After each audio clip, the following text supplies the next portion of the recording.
Painted application ધોરણ 6 થી 12ના વિદ્યાર્થીઓ માટે અપડેટ થઈ ચૂકી છે. આ એપ્લિકેશનમાં શું છે? બધા જ વિષયના વિડીયોઝ છે. ગુજરાતની બેસ્ટ ફેકલ્ટી દ્વારા લાઈવ લેક્ચર્સ છે. આઈએમપી પ્રશ્ન છે, ટેસ્ટ સિરીઝ છે અને ગુજરાતના તમામ વિદ્યાર્થીઓ સાથે તમે તમારી કમ્પેરિઝન કરી શકો છો. ગેમિફિકેશન છે અને બીજું ઘણું બધું. તો તમે એપ્લિકેશન ડાઉનલોડ ન કરી હોય તો ડિસ્ક્રિપ્શનમાં લિંક આપી છે. હમણાં જ પ્લે સ્ટોર ઉપર જાઓ અને એપ્લિકેશન ડાઉનલોડ કરો. ઘરે બેઠીને સરસ મજાનું ગુજરાતની જોરદાર ફેકલ્ટી સાથે ભણો, સારા માર્ક્સે પાસ થાઓ. માર્કેટિંગ મેનેજમેન્ટના કાર્યો જોયા હતા. ટોટલ 15 કાર્યો હતા, બરાબર છે. હવે આપણે જોવાનું છે બજારીય પ્રક્રિયા એટલે કે માર્કેટિંગ અને સેલિંગ વચ્ચેનો તફાવત. હવે બજાર પ્રક્રિયાનું શું કામ છે? તો કે ઉત્પાદકથી વસ્તુઓ ગ્રાહક સુધી પહોંચાડવાનું. જ્યારે વેચાણનું શું કામ છે? એ વસ્તુ કસ્ટમરને એટલે કે ગ્રાહકને વેચવાની. અહીંયા વેચવું એટલે કે વસ્તુ કે સેવા આપી એના બદલામાં પૈસા મેળવવા, એને વેચાણ કહેવાય. અને બજાર ક્રિયા એટલે શું થશે? ઉત્પાદકથી વસ્તુ ગ્રાહક સુધી પહોંચાડવી, એને આપણે શું કહેવાય? બજાર ક્રિયા કહેવાય. તો ગ્રાહકની જરૂરિયાતો જાણીને વસ્તુ કે સેવાનું સર્જન કરીને ગ્રાહક સંતોષ અને નફાનું સર્જન કરવાની પ્રક્રિયા એટલે બજાર પ્રક્રિયા છે. જો તમારે આ લખવું હોય તો પણ લખી શકો. આની જગ્યાએ તમને આગળ જે વ્યાખ્યા આપી છે એ પણ લખી શકો, બરાબર છે. કે ઉત્પાદકથી ગ્રાહક સુધી પહોંચાડવાની પ્રક્રિયા છે બજાર ક્રિયા, સંચાલન છે. એ પણ ડેફિનેશન આમાં લખી શકો. જ્યારે વેચાણ આપણને ખબર જ છે કે ભાઈ વસ્તુ કે પેદાશના બદલામાં જે નાણાં મેળવવામાં આવે એને વેચાણ કહેવાય. આનું કાર્યક્ષેત્રની વ્યાપ કરીએ તો વ્યાપક કાર્યક્ષેત્ર છે, જ્યારે આનું કાર્યક્ષેત્ર સીમિત છે, કારણ કે આમાં માલિક ડાયરેક્ટ વેચાણ કરતા છે. આમાં કિંમત નક્કી કરી, પેદાશ બનાવી, જરૂરિયાત જોવી વગેરે છે. આમાં અહીંયા સંતોષ આપીને, ગ્રાહકને સંતોષ આપીને નફો મેળવવાનો છે, જ્યારે વસ્તુને સેવા વેચાણ દ્વારા અહીંયા નફો મેળવે. તો આની અંદર અનેક પક્ષકારો હોય, કારણ કે આની અંદર માર્કેટિંગ કરવાનું હોય. આની અંદર વેચાણ વૃત્તિ, મધ્યસ્થીઓ, ગ્રાહકો ઘણા બધા હોય. જ્યારે આની અંદર બે જ પક્ષકારો હોય. કયા કયા? ખરીદનાર અને વેચનાર. શરૂઆત અને અંતની વાત કરીએ તો આખી માર્કેટિંગ બજાર ક્રિયા સંચાલનના કાર્યોમાં આપણને ખબર છે. પહેલું કાર્ય શું હતું આપણું? બજાર સંશોધનથી શરૂ થાય અને અંત ક્યાં આવે? તો કે વેચાણ પછીની સેવાઓ સુધી અંત આવે. ત્યારે આની અંદર કાર્ય કેવું છે કે ઉત્પાદનનું કાર્ય પછી વેચાણ શરૂ થાય છે અને માલ કે સામાન વેચવામાં આવે ત્યારે એનું કાર્ય પૂરું થાય છે. મૂડીની જરૂરિયાતની વાત કરીએ તો આમાં વધુ પ્રમાણમાં કાર્યશીલ મૂડીની જરૂરિયાત રહેશે, જ્યારે આમાં મૂડીની જરૂરિયાત અહીંયા ઓછી રહેશે. પ્રયાસોની દિશાની વાત કરીએ તો ગ્રાહકની જરૂરિયાત અનુસાર પેદાશ બનાવીને અહીંયા આપણે ગ્રાહક સુધી પહોંચાડવાની છે. જેવી ગ્રાહકને જોવે એ પ્રમાણેની વસ્તુઓ. જ્યારે આની અંદર ગ્રાહકને જે તે પેદાશ આપવા માટેનો પ્રયાસ છે, કારણ કે આની અંદર ઓલરેડી વસ્તુ બની ગઈ છે, આની અંદર વસ્તુ બનેલી નથી. એટલે આમાં ગ્રાહકને કઈ રીતે વસ્તુ જોવે છે એ પહેલાં જાણવું ને પછી એ પ્રમાણે આપણે વસ્તુઓ ગ્રાહક સુધી પહોંચાડવી. તો બહુ સરળ અને સિમ્પલ તફાવત છે. ફટાફટ જોઈ લો, ન સમજાઈને પૂછો. તો અહીંયા જે વિચારધારાઓ છે, ટોટલ 5 વિચારધારાઓ છે. 5 વિચારધારાઓ અલગ અલગ વસ્તુઓ કહેવા માંગે છે. દરેકની મેન્ટાલિટી અલગ અલગ છે. કોઈક વ્યક્તિ એમ કહેશે કે વેચાણ વધારો, કોઈક વ્યક્તિ એમ કહેશે કે માર્કેટિંગ સારું કરો, કોઈક વ્યક્તિ એમ કહેશે કે તમારી પ્રોડક્ટ સારી કરો. તો બધાની વિચારધારા અલગ અલગ હશે. જો વિચારધારા એને કહેવાય, એને અભિગમો કહેવાય, એને ખ્યાલે કહેવાય, એને આઈડિયોલોજી પણ કહેવાય. તો બધી વસ્તુ આની અંદર અલગ અલગ વસ્તુઓ છે. બધાના મગજ અલગ અલગ છે. અહીંયા 5 અલગ અલગ વિચારધારા છે કે પૈસા કેમ કમાવા. કોઈક કંપની એવું કહે છે કે વધુમાં વધુ ઉત્પાદન કરો જેનાથી પૈસા કમાઈ શકો. કોઈક વ્યક્તિ એમ કહે છે કે ઉત્પાદન વધારે કરવાની જરૂર નથી, પ્રોડક્ટ તમે સારી કરો, પ્રોડક્ટ તમારી સારી હશે તોય વેચાશે. કોઈક એમ કહે છે કે ગમે એવી પ્રોડક્ટ હોય ખાલી વેચી નાખો. કોઈક એમ કહે છે કે સમાજની જરૂરિયાત શું છે એ પહેલાં જાણો, પછી એ પ્રમાણે વસ્તુ બનાવો. તો બધી વસ્તુ અહીંયા અલગ અલગ છે. તમે માર્કેટની અંદર એવી પણ ચોકલેટ જોયેલી છે જે રૂપિયાની 4 મળે છે, અને તમે માર્કેટની અંદર એવી પણ ચોકલેટ જોયેલી છે જે 1000 રૂપિયાની 1 મળે છે. તો એ બધી વસ્તુ વચ્ચે શું બતાવે છે? જે રૂપિયાની 4 ચોકલેટ મળે ને એ તમને ઉત્પાદનની વિભાવના બતાવે છે કે પ્રોડક્શન વધારે કરો ગમે એમ કરીને, બરાબર છે. એમાં તમે 50 રૂપિયાનું પેકેટ લો ને તો આખું પેકેટ આવે, એમાં 100 થી વધારે ચોકલેટો આવે. તો એવી પણ મળે છે. અને એવી પણ ચોકલેટ મળે છે માર્કેટમાં જે 100 રૂપિયાની 1 આવતી હોય અને 1000 રૂપિયાની 1 આવતી હોય. તો એ શું બતાવે છે તમને? ક્વોલિટી. તો કોક કંપની એવું વિચારે છે કે પ્રોડક્ટ વધારો, ઉત્પાદન વધારો. કોક કંપની એવું વિચારે છે કે તમારી પેદાશ છે, તમારી એની ક્વોલિટી સુધારો. કોક એવું કહે છે કે સમાજને કેવી જરૂરિયાત છે તો એ પ્રમાણેની વસ્તુઓ બનાવે. એટલે બધી મેન્ટાલિટી અહીંયા અલગ અલગ છે. કોઈ વિચારધારાને બીજી કોઈ વિચારધારાને કાંઈ લેવા દેવા નથી. બધાય પોતપોતાની અલગ દિશામાં દોડે છે. કોક ઉત્તરમાં દોડે છે, કોક દક્ષિણમાં દોડે છે. કોઈને કોઈ હારે કાંઈ લેવા દેવા નથી. તો સૌથી પહેલા અહીંયા તમને આપેલું છે, સૌથી પહેલા તમને અહીંયા આપેલું છે કે આપણી પાસે ટોટલ 5 વિચારધારાઓ છે. વર્તમાન માર્કેટિંગ એ આકસ્મિક નથી પરંતુ ક્રમશઃ વિકાસ થયો છે. માર્કેટિંગ એ ગ્રાહકની ઈચ્છા અને જરૂરિયાતોની પૂરી પાડવાની સઘન પ્રવૃત્તિ છે. કોઈ ચોક્કસ વિચારધારા કે ખ્યાલની ફિલોસોફીને ધ્યાનમાં રાખીને ધંધાકીય એકમે પોતાની માર્કેટિંગ પ્રવૃત્તિ કરતા હોય. અહીંયા કોઈ ચોક્કસ વિચારધારા હોય, બધાની વિચારધારા અલગ અલગ હોય. બરોબર છે. કોક તમને રેસ્ટોરન્ટમાં તમે જાઓ તો કોક તમને 50 રૂપિયામાં જમાડી દેતા હોય અને કોક રેસ્ટોરન્ટમાં તમે જાઓ તો 5000 રૂપિયાની એક ડીશ થતી હોય. એ બધી વસ્તુની અંદર ક્વોલિટીને ડિપેન્ડ કરતું હોય. ક્યાંક અનલિમિટેડનો કોન્સેપ્ટ હોય, ક્યાંક લિમિટેડનો કોન્સેપ્ટ હોય. એ બધી આઈડિયોલોજી હોય બિઝનેસ આગળ વધારવા માટેની. તો માર્કેટિંગમાં આવી જુદી જુદી ફિલોસોફીને માર્કેટિંગ વિભાવનાઓ કે ખ્યાલો કહેવામાં આવે છે. ટોટલ આપણી પાસે 5 વિભાવનાઓ છે. બરાબર, એટલે અહીંયા લખી નાખવાનું બરાબર 5 કરીને રાઉન્ડ મારી દેવાનું. આ યાદ રાખવાનું. જો આને વિચારધારા પણ કહેવાય, અગેન રિપીટ કરું છું, આને વિભાવનાય કહેવાય, આને ખ્યાલે કહેવાય. બધા કોન્સેપ્ટ છે, બધા કોન્સેપ્ટ ખ્યાલ તરીકે પણ ઓળખવામાં આવે છે. સૌથી પહેલું છે આપણી પાસે ઉત્પાદન વિભાવના. બરાબર છે. ઉત્પાદન વિભાવનાની અંદર માત્ર મગજમાં એ યાદ રાખવાનું છે કે આમાં ઉત્પાદન વધારવાનું છે. ક્વોલિટી આરે કોઈ લેવા દેવા નથી. ક્વોલિટી આરે કોઈ લેવા દેવા નથી. હું તમને એક સિમ્પલ લેંગ્વેજમાં સમજાવું. ફોર એક્ઝામ્પલ, તમારા ઘરે પ્રસંગ હોય, ફોર એક્ઝામ્પલ તમારા ઘરે લગ્નનો માહોલ હોય અને તમે આખા ગામને કીધું હોય કે જમવા વહી આવજો. ગામ ધુવાણો બંધ હોય. ગામ ધુવાણો એટલે સમજસ ને, આખા ગામને આમંત્રણ હોય જમવા આવવાનું. તો ત્યાં જમવાનું કેવું હોય? ખાલી 4-5 વસ્તુ જોઈએ, દાળ ભાત શાક રોટલી બસ. પરંતુ તમે માત્ર 200 લોકોને ઇન્વિટેશન આપેલું હોય અને 200 લોકો બહુ હાઈ પ્રોફાઇલ લોકો હોય, સારા સારા લોકોને ઇન્વિટેશન આપેલું હોય, તો ત્યાં તમારું જમણવાર કેવું હોય? તો અલગ હોય. તો જે તમે વધારે લોકોને આમંત્રણ આપો છો ને ત્યારે તમે ઉત્પાદન વિભાવના જોવો છો. એટલે કે પ્રોડક્શન કોન્સેપ્ટ છે કે જ્યાં વધુમાં વધુ પ્રોડક્શન કરવાનું. ક્વોલિટી આરે કાંઈ લેવા દેવાની, કિંમત આરે કાંઈ લેવા દેવાની. જ્યારે એના પછીની જે પ્રોડક્ટ પેદાશ વિભાવના છે એની અંદર પેદાશની ક્વોલિટી આરે લેવા દેવા છે. તો આનું ઉલટું ઓલું છે. હું તમને આની અંદર જેટલી અંડરલાઈન કરાવું એટલું જ યાદ રાખવાનું છે. બહુ બધું ઊંડું નથી ઉતરવાનું. બરાબર છે. તો ઉત્પાદન વિભાવના એ ઉત્પાદન લક્ષી ખ્યાલ છે. અહીંયા ઉત્પાદન લક્ષી ખ્યાલમાં અંડરલાઈન કરો. આમાં પ્રોડક્શન જ કરવાનું છે, બીજું કોઈ વસ્તુ લેવા દેવા નથી. જેમાં પેદાશની પર્યાપ્તતા કિંમત ઉપર ભાર મૂકવામાં આવે છે તેમજ ગ્રાહક સસ્તી પેદાશને જલ્દી પસંદગી આપે છે. અહીંયા અંડરલાઈન કરો, ગ્રાહક સસ્તી પેદાશને જલ્દી પસંદગી આપે છે. જ્યાં બીજું અંડરલાઈન કરો, ગુણવત્તાને વધુ મહત્વ આપવામાં આવતું ન હોય. અને બીજું અંડરલાઈન કરો, વસ્તુની નીચી કિંમત અને પર્યાપ્તતા જરૂરી હોય. એટલે વસ્તુની કિંમત ઓછી રાખવાની, પર્યાપ્તતા હોવી જોઈએ, અનલિમિટેડ રિસોર્સિસ હોય, સસ્તા અને સારા દરે વસ્તુઓ તમને માર્કેટમાં મળી રહેતી હોવી જોઈએ.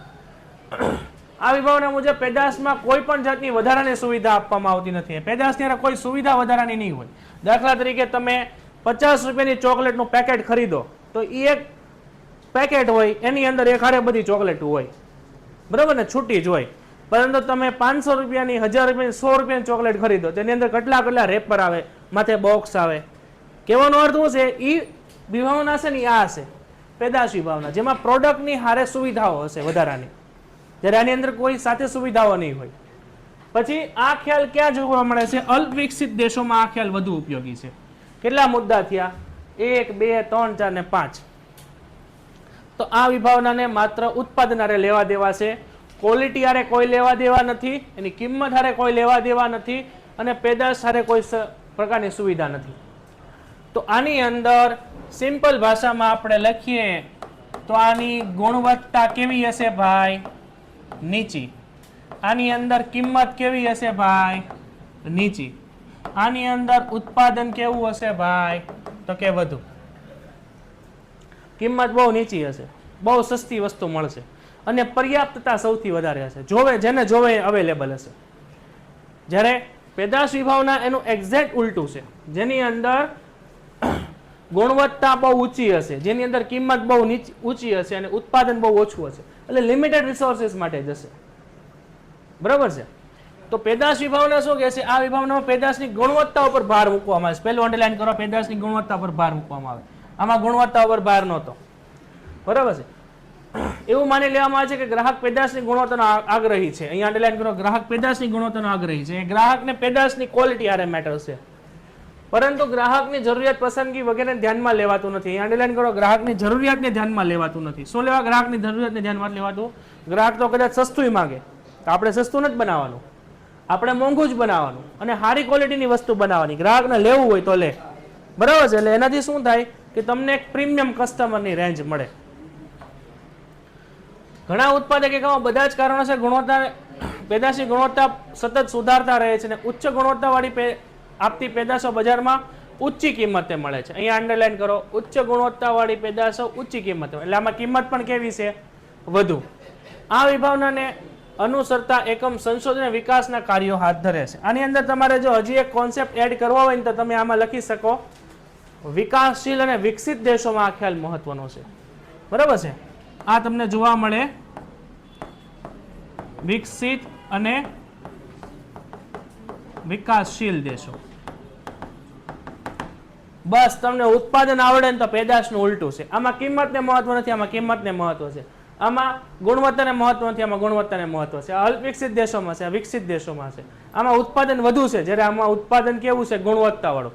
આમાં ગ્રાહકની જરૂરિયાતને ધ્યાનમાં લેવામાં આવે છે, આમાં ગ્રાહકની જરૂરિયાતને ધ્યાનમાં લેવામાં આવતું નથી. બંને એકબીજાના ઓપોઝિટ છે. રેડી છે. પછી આપ્યું છે તમને વેચાણ વિભાવ. વેચાણ વિભાવનાની અંદર એવું છે કે ગમે એમ કહીને વેચી નાખો. સેલ્સ થી મતલબ છે, ક્વોલિટી થી મતલબ નથી, કિંમત થી મતલબ નથી, પેદાશ થી મતલબ નથી, કસ્ટમર કોણ છે કોઈ મતલબ નથી. વધુમાં વધુ વેચાણ થવું જોઈએ. જો વધુમાં વધુ વેચાણ થશે ને તો જ વધુમાં વધુ નફો મળશે, એવી આ વિચારધારા છે. ઓલી ઉત્પાદન વિભાવનામાં શું હતું? વધુમાં વધુ ઉત્પાદન કરશો તો વધુ પૈસા મળશે. પેદાશ વિભાવનામાં શું છે? સારામાં સારી ક્વોલિટી વાળી પેદાશ બનાવશો તો પૈસા મળશે. જ્યારે આની અંદર શું છે? વધુમાં વધુ વેચાણ કરશો તો પૈસા મળે. વધુમાં વધુ વેચાણ ક્યારે થાય? જ્યારે ક્વોલિટી ડાઉન હોય, બરાબર છે, કિંમત ઓછી હોય, બરાબર. તો આ વિચારધારામાં માત્ર ને માત્ર વેચવાનું, બીજું કોઈ મગજ નહીં દોડાવવાનું. પ્રોડક્ટ કેવી છે નથી મતલબ નથી, ગ્રાહકને ગમે છે નથી મતલબ નથી, ચીપકાવી જ દેવાનું ગમે એમ કરીને.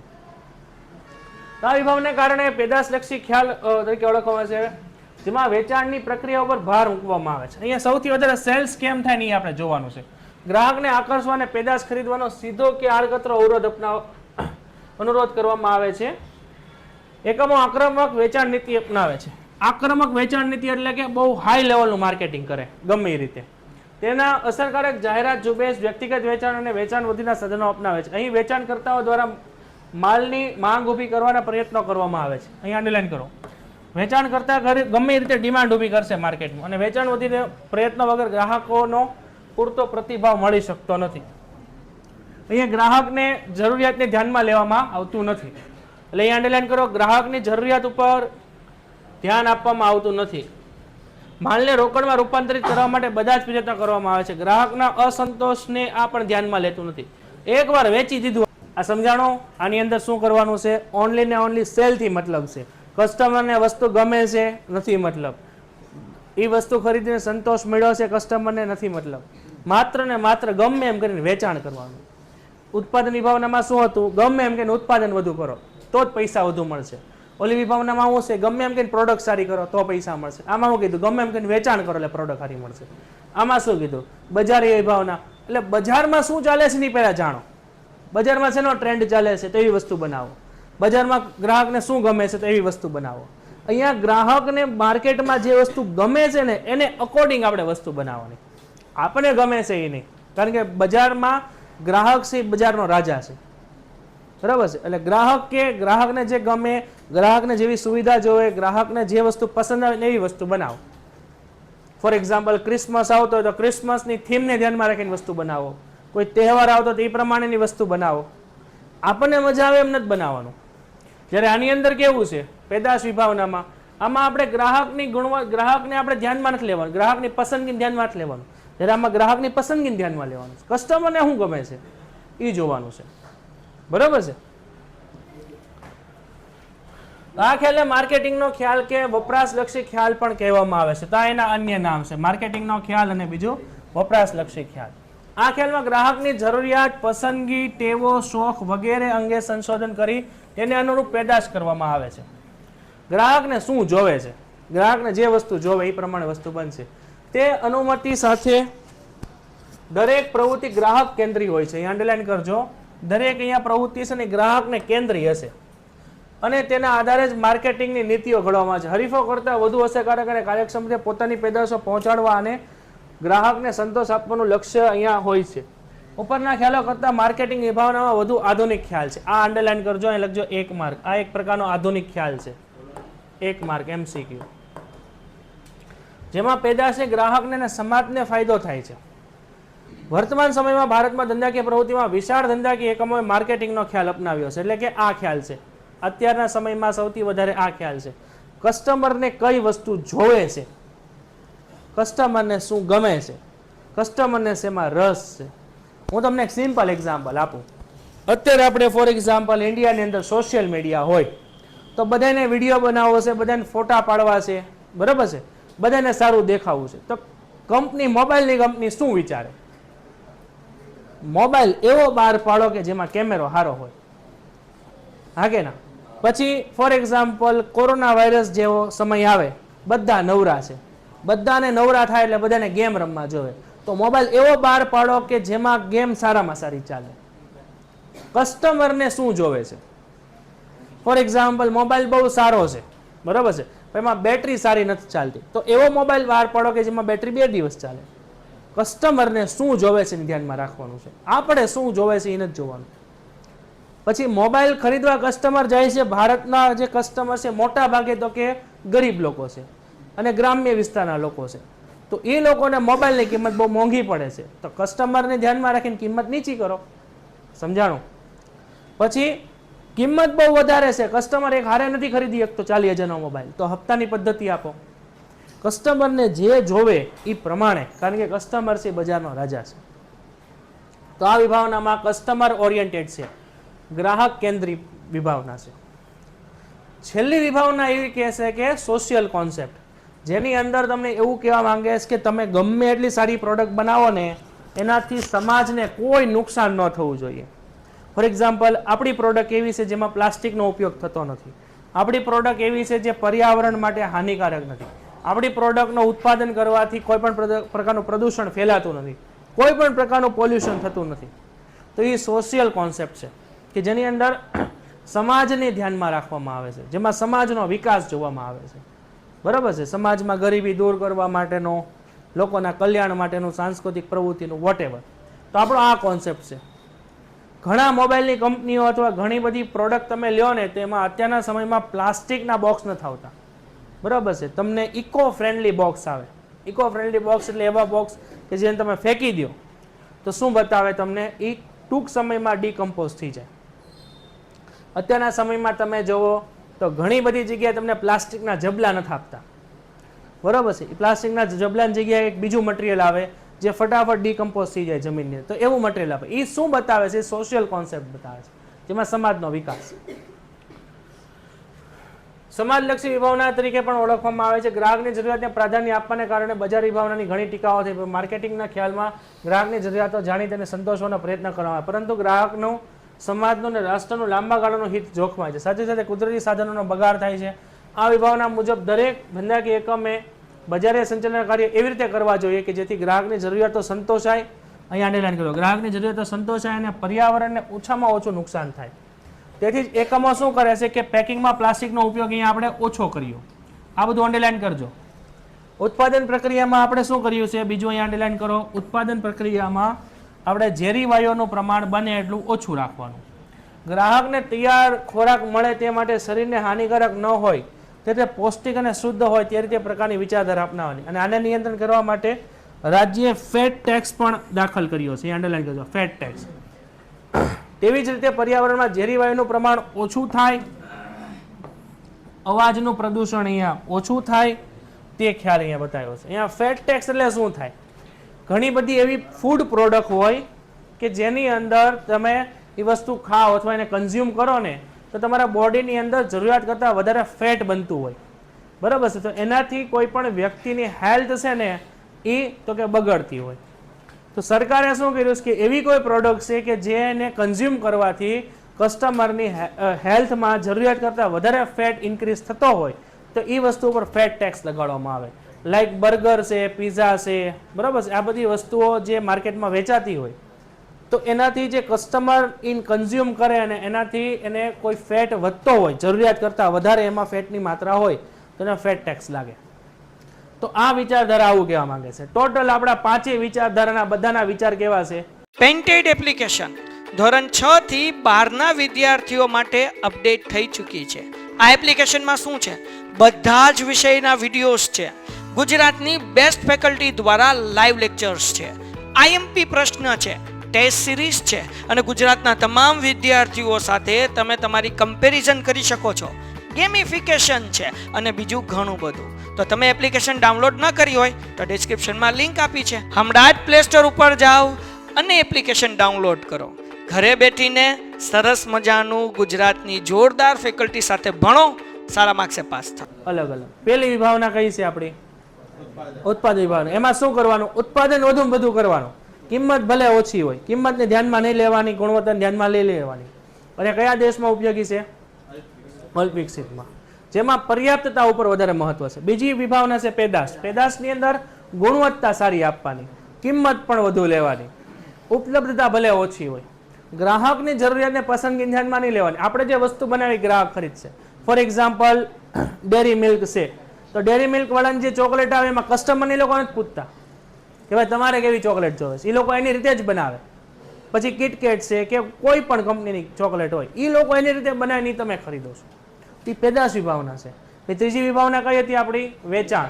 એમાં ગમે એમ કરીને વેચાણ કરવાનું છે. ગમે એમ કરીને આક્રમક માર્કેટિંગ નીતિ અપનાવવાનું, વેચાણ વધારો. કસ્ટમરને વસ્તુ ગમે છે, નથી ગમતી, કોઈ મતલબ નથી. પછી ચોથી વિભાવના કઈ છે આપણી? બજાર વિભાવનાની અંદર માર્કેટમાં શું ચાલે છે જોવાનું. જે ટ્રેન્ડ ચાલતો હોય, કસ્ટમરને જે વસ્તુ ગમતી હોય લેવાની, કારણ કે કસ્ટમર છે બજારનો રાજા છે, બરાબર છે. એટલે એમાં આની અંદર ગ્રાહકની પસંદગી અને ખ્યાલને ધ્યાનમાં લેવાનો છે. જ્યારે પાંચમી વિભાવના કઈ છે આપણી? એમાં સમાજને મહત્વ દેવાનું છે. સમાજની અંદર પ્લાસ્ટિકનો ઉપયોગ ઓછો કરવાનો છે, પ્રદૂષણ ઓછું ફેલાઈ જોવાનું છે, પર્યાવરણ નુકસાન ન થઈ જોવાનું છે, ફેટ ટેક્સ દાખલ કરવાનો છે. 5 વિભાવના બહુ હેલી છે. એકવાર ખાલી સમજવાનું છે. 5માંથી એક વિભાવના તમારી એક્ઝામમાં આવશે, એ 100% ગેરંટી છે. નગર તમારો પેપર ન બને બ્લુ પ્રિન્ટ પ્રમાણે. 5માંથી એક વિભાવના તમને પૂછવી જ પડે. અને આ 2 કે 3 માર્કમાં પૂછાય, 2 માર્કમાં પૂછાય છે મેજોરિટી, કે ભાઈ પેદાશ વિભાવના જણાવો અથવા ઉત્પાદન વિભાવના જણાવો, વોટેવર. જોઈ લો ફટાફટ. માર્કેટિંગ મિશ્ર ઘટનાઓના સમૂહ છે જેમાં એકમના નિયંત્રણમાં હોય છે અને ઉપયોગી ગ્રાહકને સંતોષ ઉભો કરવા માટે ઊભો થાય છે. બાહ્ય પર્યાવરણ ધંધાકીય એકમનો કોઈ અંકુશ હોતો નથી, પરંતુ આ ઘટકોને ગ્રાહક સીધી રીતે અસર કરે છે અને આ ઓછી કરવા માટે પેદાશ મિશ્ર ઉપયોગી છે. બીજા શબ્દોમાં કહીએ તો કે બજાર મિશ્ર એ એવા બજારીય સમૂહ છે જેમાં પેદાશો સંચાલન હાંસિલ કરવા માટે ઉપયોગી બને છે. જ્યાં કંઈ કામનું નથી. અહીંયા અંડરલાઈન કરજો. માર્કેટિંગ મિશ્રમાં નીચેની 4 બાબતોનો સમાવેશ થાય છે જેને આપણે 4P કહેવાય છે. આ 4P ના નામ દરેકે યાદ રાખવાના છે. પહેલું નામ કયું છે આપણું? પ્રોડક્ટ એટલે પેદાશ. બીજું છે આપણી પાસે પ્રાઇસ એટલે કિંમત. બીજું પ્લેસ એટલે વિતરણ. અહીંયા પ્લેસ લખ્યું છે ને, અહીંયા કાઉન્સમાં લખી નાખજો ડિસ્ટ્રીબ્યુશન.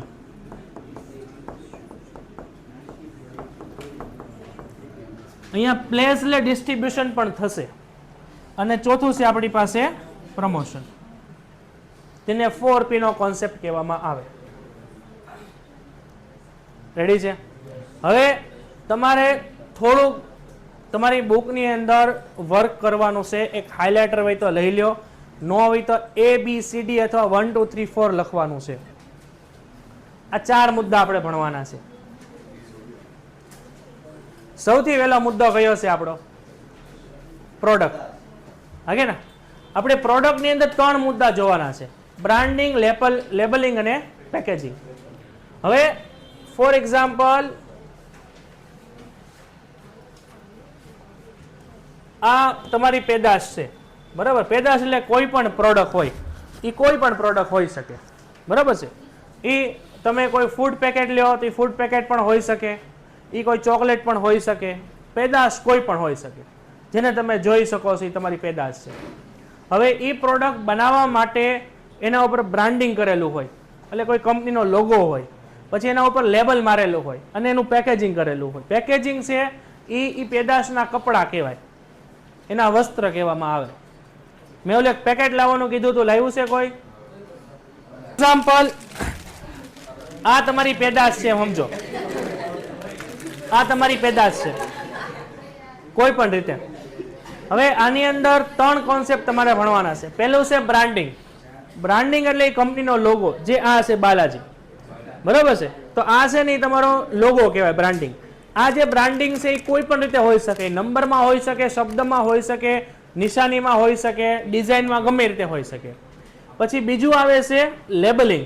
લેબલિંગ એટલે એ જે પ્રોડક્ટ છે એની ડિટેલ, જે તમે પેજ ફેરો ને તો અહીંયા તમને આ બધા લેબલ બતાવે. હવે આને લેબલિંગ કહેવાય.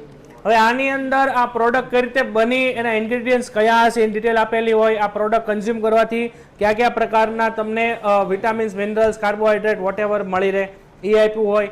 આની અંદર એની પ્રાઇસ કેટલી છે, એની મેન્યુફેક્ચરિંગ ડેટ શું છે, એની એક્સપાયરી ડેટ શું છે, આ બધું આપેલું હોય. એને કહેવાય લેબલિંગ, બરાબર છે? અને પછી આપ્યું છે પેકેજિંગ. પેકેજિંગ એટલે એ પ્રોડક્ટની ઉપરનું પેકેટ, જે આની અંદર આ તમને જે પ્લાસ્ટિકનું રેપર દેખાય ને, આને કહેવાય પેકેટ. કોઈ પણ પ્રોડક્ટ ખરીદો એટલે એ આવી રીતના કોઈ પણ પેકેટમાં આવે. તમે નવું ટીવી ખરીદો તો એ એક બોક્સની અંદર આવે, એને કહેવાય પેકિંગ, બરાબર છે? કોઈ પણ વસ્તુ તમે ખરીદો તો એ એક રીતે એ પ્રોડક્ટને રક્ષણ પૂરું પાડે છે. એ પેદાશના વસ્ત્રો કહેવામાં આવે, બરાબર છે? આની અંદર જે વેફર આપેલી છે તો આની અંદર નાઇટ્રોજન ગેસ ભરવામાં આવે, બરાબર છે? અને આ પેકેટ છે એને પેક કરવામાં આવે, જેનાથી પ્રોડક્ટ એ તૂટે નહીં. તો આ જે તમારું પેકેટ દેખાય છે ને એ તમારું પેકેજિંગ છે. પાછળ જે ડિટેલ દેખાય તમારું લેબલિંગ છે. અને પેલું બ્રાન્ડિંગ છે એ તમારી કંપનીનો આ લોગો છે, જે તમને બીજી કંપની ને બીજી પેદાશ કરતા તમારી પ્રોડક્ટને જુદી બતાવે. આ ત્રણે રેડી છે. તો ટૂંકમાં આ તમારી પ્રોડક્ટ છે એની અંદર 3 વસ્તુ આવે. એક આ બ્રાન્ડિંગ આવે, એક આ લેબલિંગ આવે, અને આ આખું પેકેજિંગ આવે. રેડી? તો પેદાશ એ માલ કે સેવાના સ્વરૂપે હોઈ શકે છે અને વસ્તુની જરૂરિયાતો સંતોષી શકે છે. એ માલ સેવા સ્વરૂપે હોઈ શકે, બરાબર છે? એ પ્રોડક્ટ સ્વરૂપે પણ હોઈ શકે અને સર્વિસ સ્વરૂપે પણ હોઈ શકે, જેના દ્વારા ગ્રાહક પોતાની જરૂરિયાત સંતોષી શકે. તેથી પેદાશ એ બજારીય પ્રક્રિયાનું હાર્દ છે. પેલું આપ્યું છે આપણે ખ્યાલ. પેદાશ મિશ્રમાં પેદાશને લગતા જુદા જુદા નિર્ણયો લેવામાં આવે છે, જેમાં આપણે એના ગુણધર્મો, પેકેજિંગ, બ્રાન્ડિંગ, લેબલિંગ અને વેચાણ પછીની સેવાઓ સમાવેશ થાય. પેદાશ મિશ્રમાં ગ્રાહકની જરૂરિયાત સંતોષવા માટે બધી જ પ્રવૃત્તિઓનો સમાવેશ થાય છે, જેમાં નવી પેદાશ બજારમાં કઈ રીતે મૂકવી, પેદાશમાં ફેરફાર કઈ રીતે કરવો, વેચાણ પછીની સેવાઓ, પેદાશમાં હરીફોનું નિવારણ વગેરે બાબતોનો સમાવેશ થાય છે. પેદાશ મિશ્રમાં આ ઉપરાંત બ્રાન્ડિંગ, પેકેજિંગ, ટ્રેડમાર્ક વગેરેનો સમાવેશ થાય છે. અહીંયા તમે એક પ્રશ્ન લખજો, તો આ બધી વસ્તુનો સમાવેશ થાય. જો અહીંયા અંડરલાઈન કરતા જજો. આ તમને 2 માર્કમાં કદાચ એક્ઝામમાં પૂછાઈ શકે. પહેલું પેદાશ બજારમાં મૂકવી, બીજું પેદાશમાં જરૂરી ફેરફાર કરવા, પછી વેચાણ પછીની સેવાઓ આપવી, પેદાશના સંદર્ભમાં ફરિયાદોનું નિવારણ કરવું, પછી બ્રાન્ડિંગ, પછી પેકેજિંગ, પછી ટ્રેડમાર્ક, આ બધી વસ્તુઓનો સમાવેશ થાય. આ 2 માર્કનો સવાલ બની શકે, બરાબર છે? અહીંયા ટ્રેડમાર્ક એટલે શું થશે? તમે જે પણ પ્રોડક્ટ તમે ઉપયોગ કરો છો એના ઉપર જે તમે લોગો યુઝ કર્યો છે એને તમે રજીસ્ટર કરાવો છો એટલે એના ઉપર R લાગે, એના ઉપર કોપીરાઇટ લ્યો છો એટલે એના ઉપર C લાગે, અને તમે એને રજીસ્ટર કરાવો છો એટલે તમે એ લોગોથી માર્કેટમાં વેચો છો એટલે એને ટ્રેડમાર્ક લાગે. ફોર એક્ઝામ્પલ, આપણે એક આ લોગો છે, ફોર એક્ઝામ્પલ આપણી કંપનીનો આ લોગો છે એમ સમજો. હવે આ જે લોગો ઉપર તમે ઘણીવાર જોયેલું હોય કે ભાઈ અહીંયા TM લખેલું હોય, તો એને ટ્રેડમાર્ક કહેવાય. ટ્રેડમાર્ક એટલે કે ઈ પ્રોડક્ટ આ લોગોના નામથી વેચાય છે. ટ્રેડમાર્ક એટલે કે વેચવા માટેનો એક લોગો છે. પછી આને તમે ગવર્મેન્ટ ઓફિસમાં રજીસ્ટર કરાવો એટલે તમે આના ઉપર R લગાડી શકો, જેને આપણે R કહેશું. અને બીજા કોઈ વ્યક્તિ આનો યુઝ ન કરી શકે એના ઉપર આ લોગો ઉપર તમે કોપીરાઇટ લીધો હશે એટલે આના ઉપર આમ C લાગેલો હોય. તો C, R અને TM તમે ઘણી બધી પ્રોડક્ટના પેકેટ ઉપર જોયેલું હોય. એ આ વસ્તુ બતાવે. તો સ્ટાર્ટ કરીએ આપણે બ્રાન્ડિંગ, લેબલિંગ અને પેકેજિંગ. તો સૌથી પહેલું છે આપણી પાસે બ્રાન્ડિંગ, એટલે આપણે લખશું 1 નંબર અને આને અંડરલાઈન કરશું, અને જે 2 અંડરલાઈન કરી નાખો. બ્રાન્ડિંગ આખો ટોપિક અલગ છે, બરાબર છે? તો કે દરેક ઉત્પાદક પોતાની પેદાશ હરીફોથી અલગ પાડવા માટે બ્રાન્ડિંગ જરૂરી છે. બ્રાન્ડિંગ શું કરે છે? પેદાશની પ્રતિષ્ઠા, ઉત્પાદકની પ્રતિષ્ઠા ઘડે છે અને ગુણવત્તાની ખાતરી આપે છે. ફોર એક્ઝામ્પલ, તમે મોબાઈલ ખરીદો તો પાછળ કેમ સેમસંગ કે એપલનો લોગો હોય તો એ તમને ક્વોલિટી બતાવે છે, બરાબર છે. ફોર એક્ઝામ્પલ તમે વેફર ખરીદો તો બાલાજી છે, લેઇસ કંપનીની જો લોગો હોય એ તમને શું બતાવે છે? એ તમને એવું બતાવે છે કે એ પ્રોડક્ટ છે બહુ સારી ક્વોલિટીની છે, નકર લોકલ માર્કેટની ટૂંકમાં નથી. આ માટે ઉત્પાદક પોતાની પેદાશ ઉપર કોઈ પણ નામ, જો આને આપણે શું કહેશું? આને આપણે બ્રાન્ડિંગ કહેશું. કોઈ પણ નામ, સંજ્ઞા, ચિત્ર, નંબર આપે છે તેને નિશાની તરીકે ઓળખવામાં આવે છે. ચોક્કસ નિશાની ઓળખમાં ગ્રાહક સહેલાઈથી ઓળખી શકે છે અને દરેક પેદાશને નામ આપવામાં આવે જેને બ્રાન્ડિંગ કહેવાય. આ અહીંથી અંડરલાઈન કરજો. બ્રાન્ડિંગ એટલે શું? તો કે દરેકને નામ આપવામાં આવે બ્રાન્ડિંગ કહેવાય. અને બ્રાન્ડિંગ કઈ કઈ રીતે હોઈ શકે? તો બ્રાન્ડિંગ એ નામ સ્વરૂપે પણ હોઈ શકે, એ સંજ્ઞા સ્વરૂપે પણ હોઈ શકે, ચિત્ર સ્વરૂપે પણ હોઈ શકે, નંબર સ્વરૂપે પણ હોઈ શકે. કયું? તો કે આપણું આ બ્રાન્ડિંગ. બ્રાન્ડિંગ ગમે રીતે હોઈ શકે. બીજું અહીંયા આપ્યું છે એક પ્રશ્ન જે એક માર્કમાં પૂછાય છે, આ બ્રાન્ડને કાયદાકીય માન્યતા મળતા રક્ષણ મળે જેને ટ્રેડમાર્ક કહે છે. તો અહીંયા અંડરલાઈન કરજો, બ્રાન્ડને કાયદાકીય માન્યતા મળતા રક્ષણ મળે જેને ટ્રેડમાર્ક કહે છે. એટલે અહીંયા પ્રશ્ન લખજો, ટ્રેડમાર્ક એટલે શું?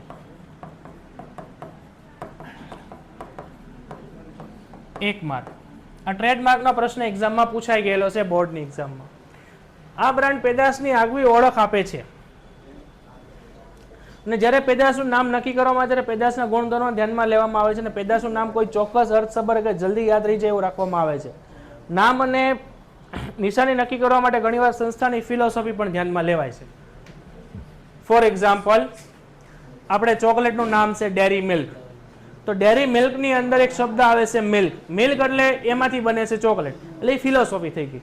હવે ડેરી મિલ્કના સિંગતેલના ડબ્બા નો આવે તો મિનિંગ શું એ કહેવાનો? ડેરી મિલ્ક એટલે એ એવું બતાવે છે કે એ મિલ્કની કોઈ પ્રોડક્ટ વેચતા હશે, તેને શું કહેવાય? એને કહેવાય ફિલોસોફી. રેડી છે? વ્યાખ્યાની વાત કરીએ તો બ્રાન્ડિંગ એટલે શું? તો કે જ્યારે ઉત્પાદક અન્ય પેદાશના માલથી પોતાની પ્રોડક્ટને અલગ પાડવા માટે પેદાશની સરળતા માટે માલની અન્ય ઉત્પાદક નકલ ન કરી શકે તે માટે એના પર નામ, સંજ્ઞા કે ચિત્ર કે નંબર આમાંનું બધું જ અપનાવીને બ્રાન્ડિંગ કહેવાય. તો જો તમને ઉપર બ્રાન્ડિંગની વ્યાખ્યા આપી છે એ યાદ રાખવી હોય તો ઠીક, બાકી અહીંયા યાદ રાખવી હોય તો ઠીક. ટૂંકમાં બ્રાન્ડિંગ એટલે શું થશે? તમારી પ્રોડક્ટ બીજા પ્રોડક્ટ કરતાં અલગ છે.